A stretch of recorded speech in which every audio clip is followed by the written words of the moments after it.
Bonjour Mickaël, nous sommes le 31 mars 2024. Je vous retrouve après quasiment 7 semaines d'absence pour différentes raisons. La principale, c'est que je n'avais plus d'ordinateur.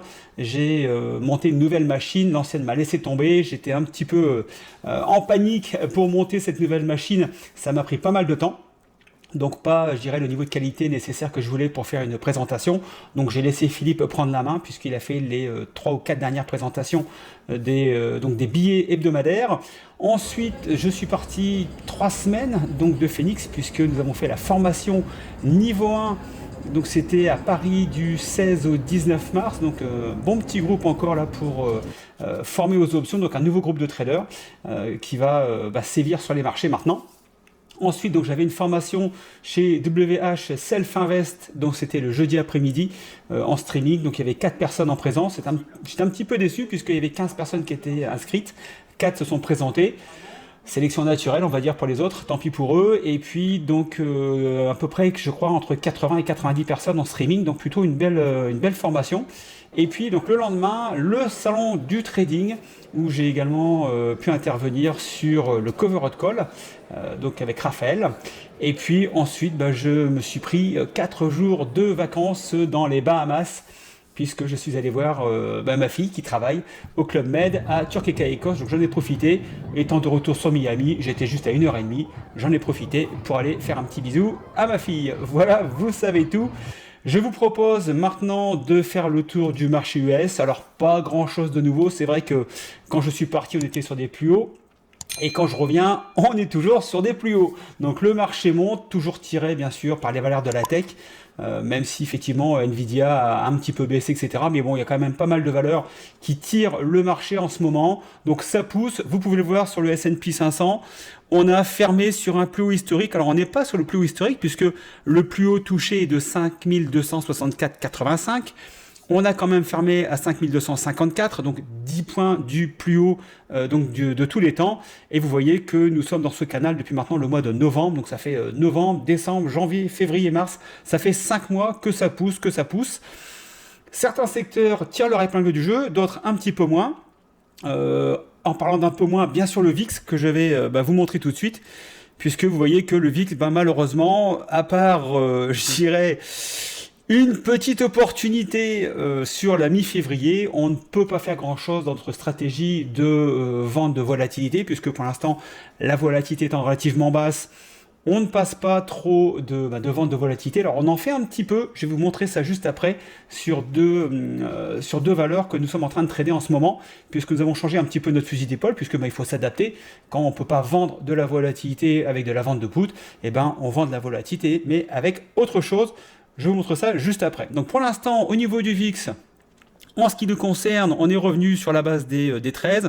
On était monté quasiment à 16, on était pratiquement euphorique. Et on redescend bien sûr sur la base des 13. Donc pour l'instant, pas grand chose à faire. Ça fait partie du jeu, je vous l'avais déjà dit. Alors c'était effectivement en février. Ça faisait 3 mois qu'on s'ennuyait un petit peu sur les marchés. Maintenant, ça fait 5 mois. Pour être très franc, on commence vraiment à trouver le temps long. Mais on s'adapte et on essaie de faire différentes façons d'aller chercher un petit peu de prime. Alors le Dow Jones, voilà, 39 807, on est quasiment, alors on n'est pas sur le plus haut historique à la fermeture, ici à la fermeture on est sur le plus haut historique, et oui, et oui, et oui. Le QQQ, bon, on n'est pas sur un plus haut historique, mais on est quand même sur des plus hauts. Alors, phénomène intéressant que je voulais vous montrer, c'était IWM, puisque ça faisait quand même pas mal de temps que je vous en parlais. Je vais passer en weekly, ça sera plus lisible. Voilà, on va moins éclater le graphe. Et vous voyez qu'on était dans cette zone de congestion depuis maintenant janvier 2022, donc ça faisait un peu plus de 2 ans qu'on était bloqué entre les 161 et les 202. Et puis vous voyez que maintenant, depuis un mois, donc là on a fait un premier débordement de la zone de résistance de cette zone de congestion.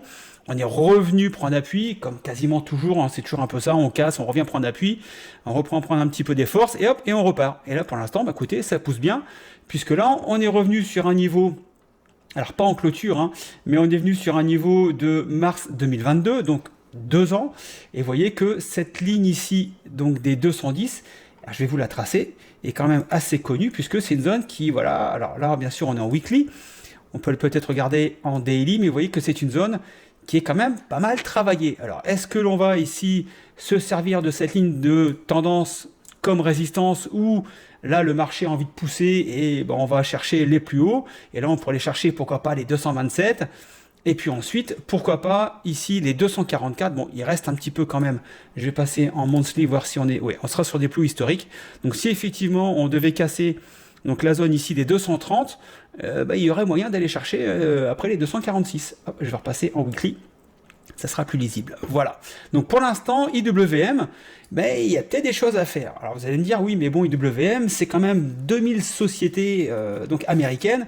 Comment je fais pour trouver les valeurs qui composent IWM? Et vous connaissez notre technique, je vous la remontre.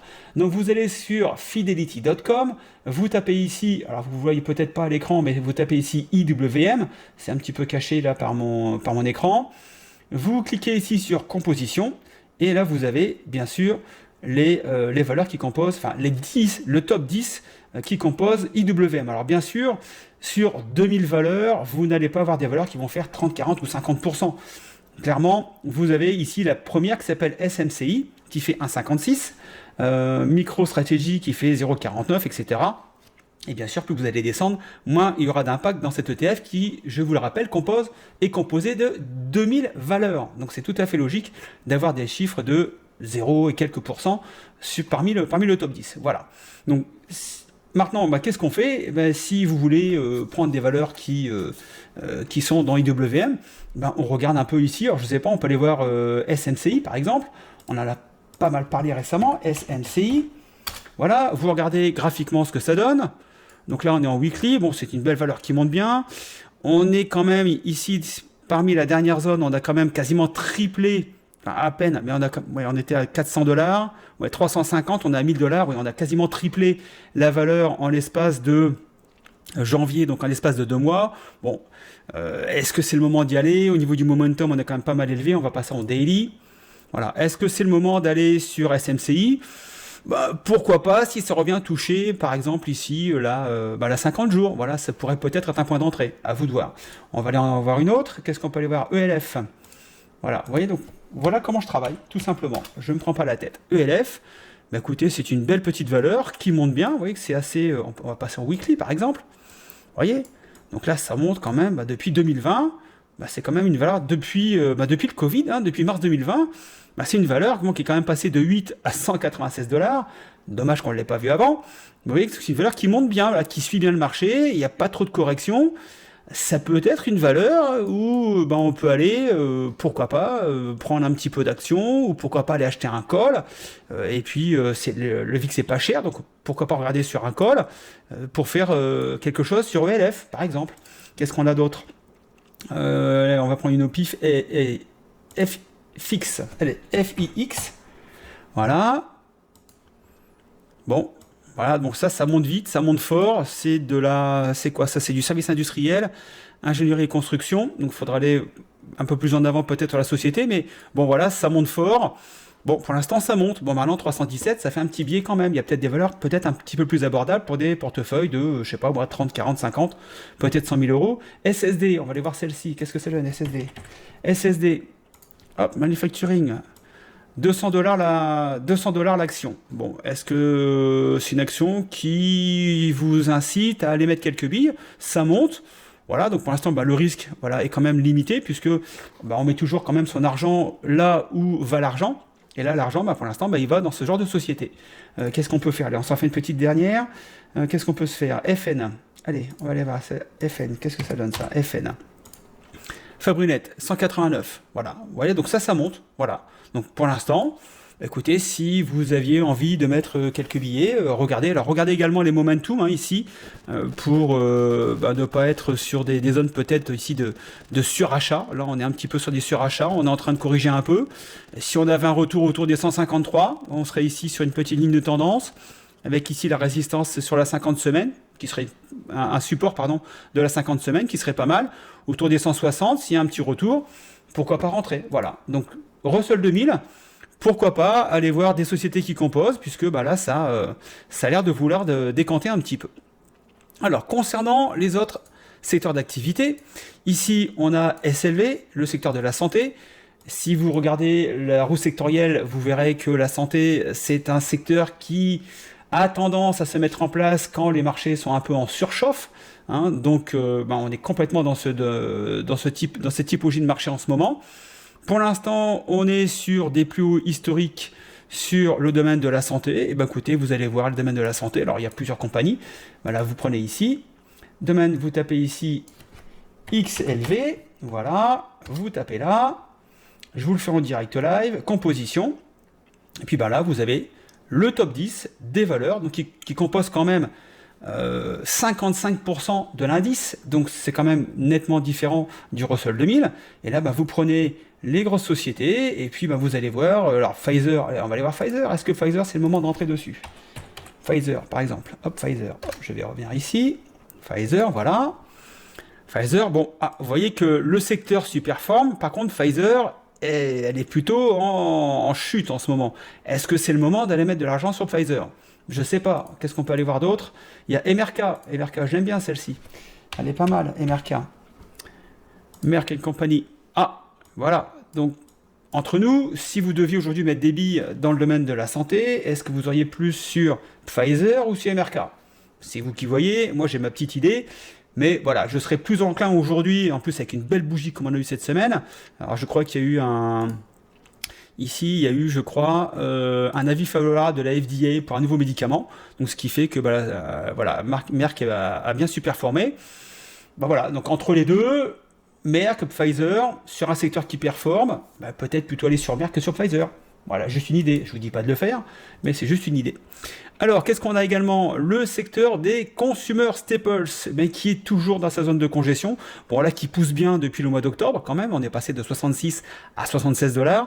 C'est pas extraordinaire, mais ça pousse. Voilà, bon, pour l'instant, pour moi, zone de congestion, je ne bouge pas dans le domaine du consumer staples. XLU. Bon, XLU, on est toujours bloqué ici sous la 200 semaines. Je vous rappelle que je suis en weekly pour les bougies. On est sorti là de ce canal baissier. Voilà, mais ici, on a quand même deux belles résistances. Donc, il faudrait au moins déborder les 67 $ pour peut-être commencer à regarder vers les utilities s'il y avait des choses à faire ou pas. Mais voilà, donc c'est peut-être le bon moment. En surveillance, vous mettez une petite alerte. C'est très simple pour mettre l'alerte. Clic droit, ajoutez une alerte ici. Voilà, vous mettez le prix autour des... combien on est là? Créer. On va créer ici. Voilà, on peut se dire qu'une fois qu'on a dépassé la zone ici des 67 $, on est pas mal, voilà, par exemple. Voilà, j'ai mis une alerte en direct, comme ça vous voyez comment ça fonctionne. Les financières, ça pousse pas mal les financières. Alors pas toutes les financières, si vous regardez les banques régionales, elles sont pas à la fête, mais vous voyez quand même que là, mine de rien, depuis le point bas du mois d'octobre, on n'a eu qu'une seule bougie baissière. Le reste, on est en bougie haussière. Voilà, donc les financières, on est sur un plus haut, je vais voir, normalement, oui, je vais par acquis de conscience, mais voilà, on est sur un plus haut historique. Voilà, bon, écoutez, pour l'instant, les financières, ça pousse. Là, on a quand même 1, 2, 3, 4, 5, 6, 7, 8, 9, 10. On a 11 bougies de hausse.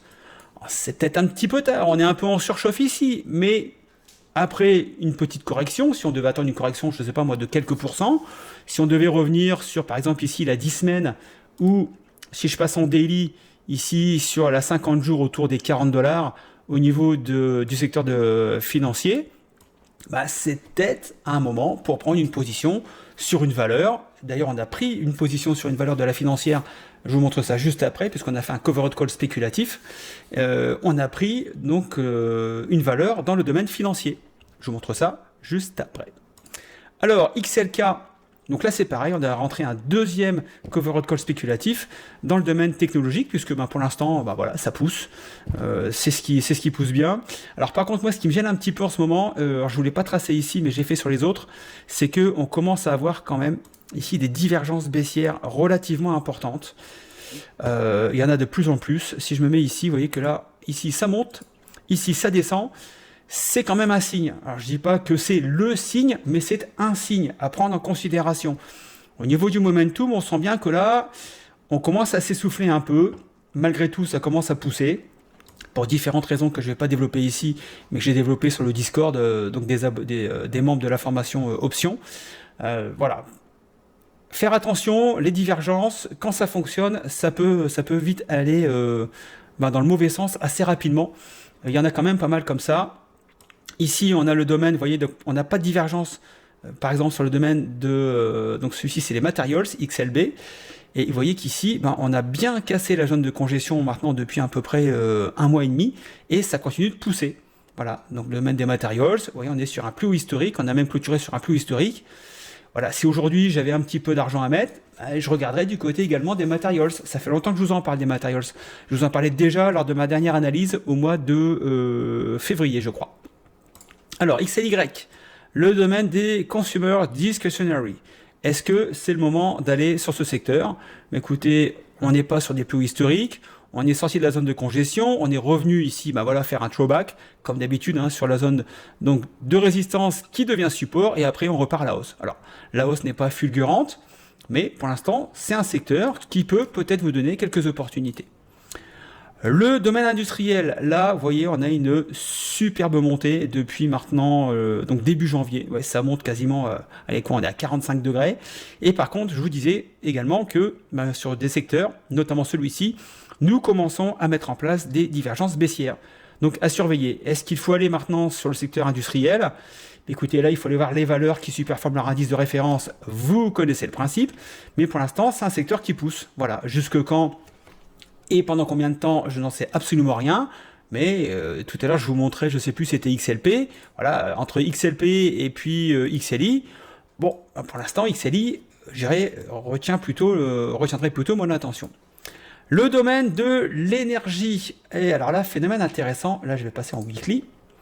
Puisque vous voyez que nous sommes dans une zone de congestion depuis un petit bout de temps maintenant. Et nous bloquons sur les 94 $. Qui a également été une zone ici un peu connue, je vais vous la montrer, voilà. Donc c'est une zone connue puisque on était resté plusieurs semaines sur cette zone ici des 94, avant de repartir à la hausse et puis après de baisser. Mais voilà, c'est une zone qui est connue ici, cette zone des 94. Alors maintenant, que va faire ici le domaine énergétique? Alors vous voyez que on était venu taper une première fois, 2-3 fois ici, une 4e fois ici, une 5e fois, une 6e fois. Alors, je vais vous donner un petit tip que j'avais appris une fois lors d'une formation que j'avais faite à Montréal. Et on nous expliquait que quand les résistances ou les supports sont touchés à plusieurs reprises, c'était un peu le même principe que les portes au Moyen-Âge sur les châteaux forts.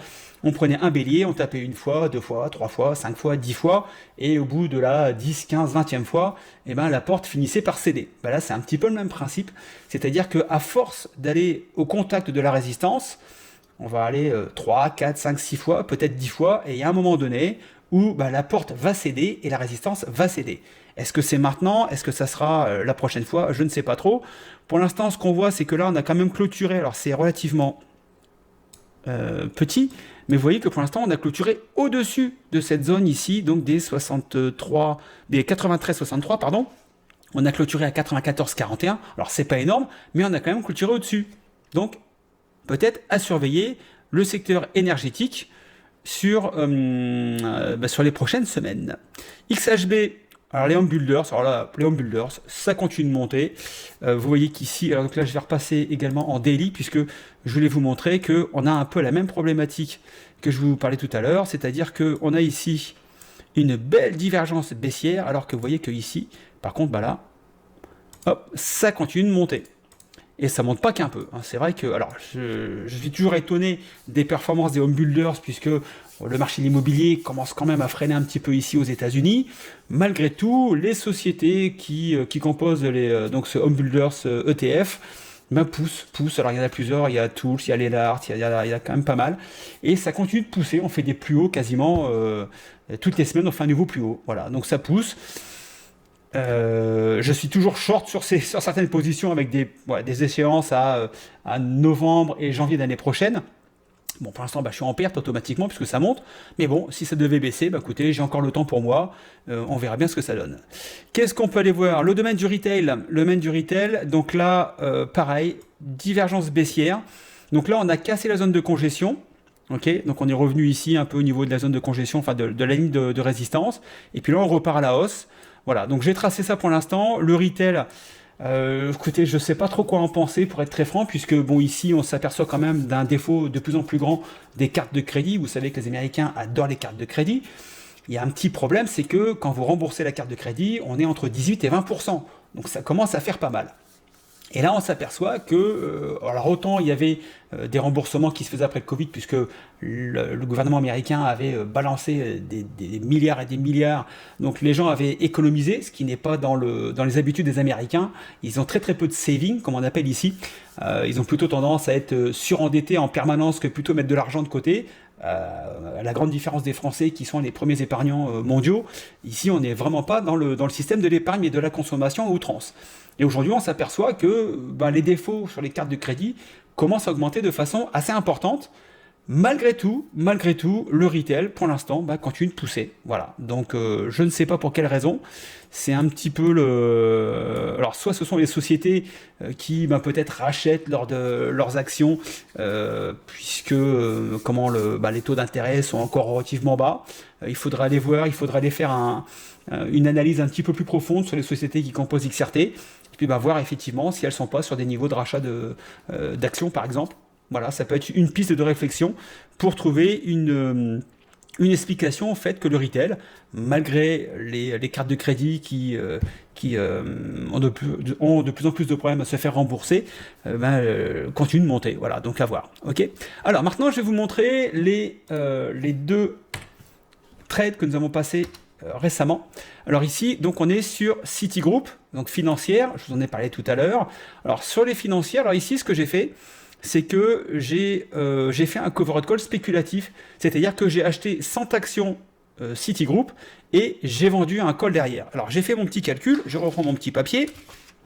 Alors entre la différence donc de l'achat de l'action plus le niveau de mon strike, puisque j'ai vendu un call OTM, c'est-à-dire au-dessus de mon prix d'achat des actions, ok, plus la prime que j'ai touchée avec la vente du call. Alors j'ai pris un délai assez court, je crois que je suis à 15 jours ou 3 semaines, donc je crois que c'est autour du 19 avril pour la date d'échéance, donc on est sur 3 semaines, peut-être moins, j'ai même pas noté, je suis désolé, j'ai pas noté, il faudrait que je regarde sur sur mon portefeuille, pardon. Mais là, donc, je vais prendre, si effectivement ça continue de monter comme ça, alors bien sûr, je suis gagnant sur les actions, mais perdant sur le call, c'est tout à fait logique. Donc là, je vais encaisser 173 $ de prime, voilà, pour quelque chose qui va durer à peu près une quinzaine de jours. Ensuite, j'ai fait la même opération sur une autre valeur, NTNX, voilà, qui est pas mal montée, voilà. Donc là c'est pareil, donc je suis rentré ici, donc c'était la semaine dernière, donc je suis rentré à un prix de 63,93, donc j'ai acheté 100 actions pour 6 393 $, et j'ai vendu un call pour à peu près, 215 $, voilà. Donc ça veut dire que, bien sûr OTM, c'est-à-dire au-dessus des 63,93 $, mon prix d'achat initial. Donc aujourd'hui, donc je suis perdant sur les actions, à la différence de Citigroup, puisque l'action a baissé, ok, donc là je perds 100 fois la différence entre 63,93 € et 71,72 €, qui doit faire 2,21 $, donc je perds 220 $ pour l'instant sur l'action, mais j'ai encaissé 215 $ de prime de call, donc pour l'instant je suis quasiment à l'équilibre. Alors là c'est pareil, j'ai pris je crois sur une quinzaine de jours. Bon, si ça continue de baisser ici, je serai effectivement perdant sur mes actions. Par contre, j'aurai de toute façon encaissé 215 $ de prime. Et qu'est-ce que je ferai? Je revendrai un call. Voilà, donc peut-être que le garder les actions 15 jours, 3 semaines en portefeuille, je vais les garder peut-être un mois et demi, mais à la fin je vais vendre des calls comme ça au fur et à mesure pour rechercher effectivement des gains sur cette valeur. Alors, j'ai pris cette valeur puisqu'effectivement elle pousse pas mal, elle est assez branchée sur l'intelligence artificielle, donc c'est pour ça que je suis parti là-dessus. Effectivement j'avais hésité puisque ici on était également sur une divergence baissière, mais bon pour l'instant moi ce que je recherche c'est qu'elle reste à ce niveau-là, légèrement au-dessus pour me faire assigner et puis sortir de la position assez rapidement. Donc c'est pour ça que j'ai choisi cette valeur-ci, pour différents critères que je ne vais pas vous donner dans l'intégralité dans cette vidéo. Voilà, donc j'en ai terminé, donc à peu près 25 minutes aujourd'hui, donc j'en ai terminé pour cette analyse. Pour l'instant, de toute façon, en ce qui nous concerne, au niveau de la vente de put, on est assez pauvre en ce moment. J'ai dû passer 2 puts en l'espace de 5 mois maintenant, donc c'est pas là-dessus qu'on va aller chercher du gras, mais il y a d'autres solutions. notamment avec donc ce genre de covered call spéculatif sur des secteurs qui poussent bien. Donc on a parlé des bancaires, on a parlé de la technologie, on a parlé des industriels. Voilà, il y a peut-être des petites solutions à aller chercher pour rentrer quand même un petit peu de prime, puisque c'est clair que pour l'instant on ne fait pas notre beurre avec la vente de put. Voilà, donc j'en ai terminé pour cette analyse de cette semaine. Normalement Philippe reprendra la main la semaine prochaine, et moi je vais essayer parce que là avec 3 semaines j'ai quand même pas mal de boulot en retard. Je vais essayer de vous tourner des vidéos. Donc j'ai prévu une vidéo sur le covered call pour la chaîne, pour les vidéos de formation sur la chaîne de la bourse sans stress, et également on me l'avait demandé sur la wheel stratégie. Donc je vous donnerai mon avis sur la wheel stratégie. Vous verrez, il y a du pour, il y a du contre. Après vous déciderez si c'est une bonne stratégie pour vous, mais comme toutes les stratégies, elle n'est pas à faire n'importe quand, et je ne sais pas, pour être très franc, si c'est le bon moment de faire la wheel stratégie en ce moment. Je vous dirai tout ça dans la vidéo que j'espère tourner cette semaine, voire peut-être la semaine prochaine si j'ai pas le temps cette semaine. Voilà, donc j'en ai terminé. Sur ce, trade safe, bonne semaine de trading, à ciao, bye bye.